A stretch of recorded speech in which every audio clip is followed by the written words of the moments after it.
In communities like this one, football is often the only sport that people know. But the Diepsloot Mountain Bike Academy is breaking all sorts of stereotypes by giving kids an opportunity of a lifetime.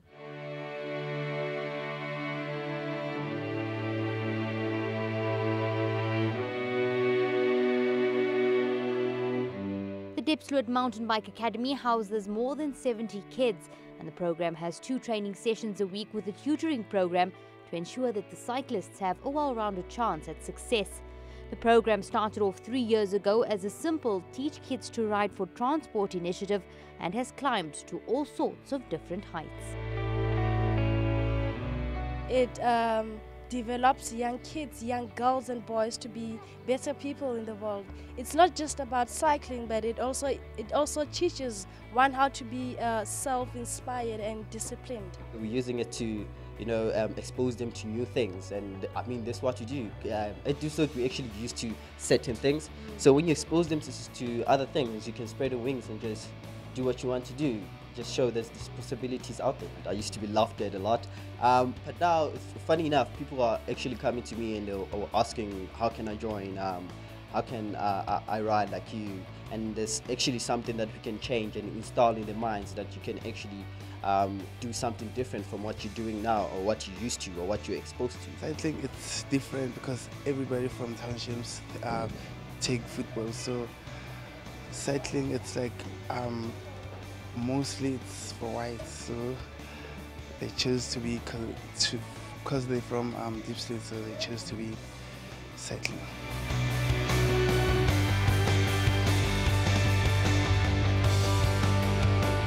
William Mahopo has been fast-tracked into the professional cargo mountain bike team after showing much potential.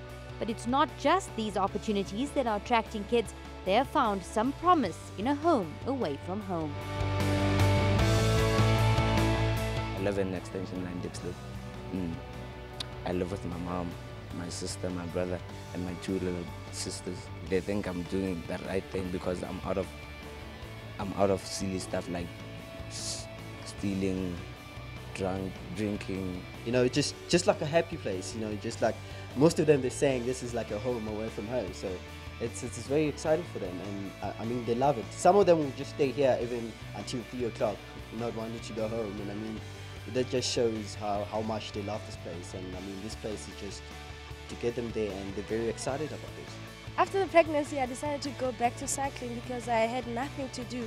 So I felt really bad about myself, and the fact that I disappointed my mom. You also get a chance to pick up yourself, and according to how people will see you, you'll be an inspiration to young girls.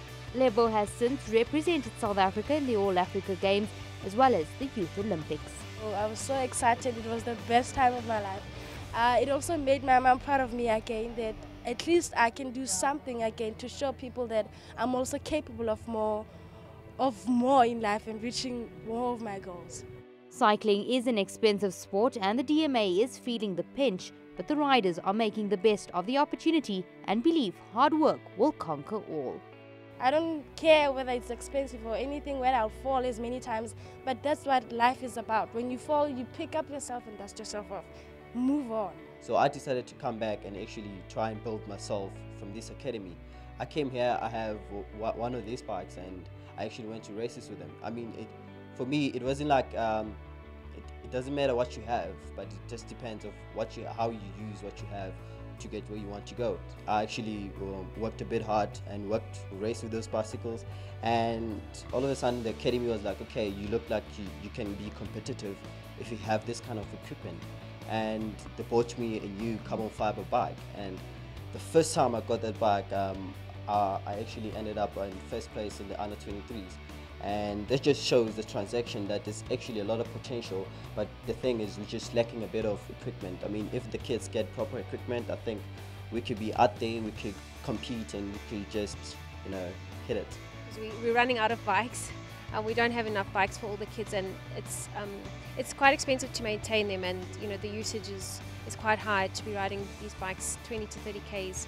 And what we do there is we take the kids who have the most potential and try and put them on the best equipment that we have. and develop them in that way. So obviously as the project grows, as we get more resources along the way, we're able to accommodate more kids and enter them into more races and that's how we kind of develop the more elite talent. It's a pretty picture for the Diepsloot Mountain Bike Academy, and regardless all the challenges, all these kids want to do is just try it.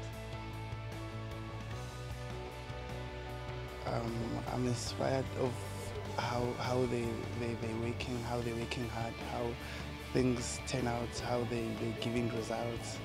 It's William being pro, Lebo going to Olympics, me going to the Epic as a mechanic there.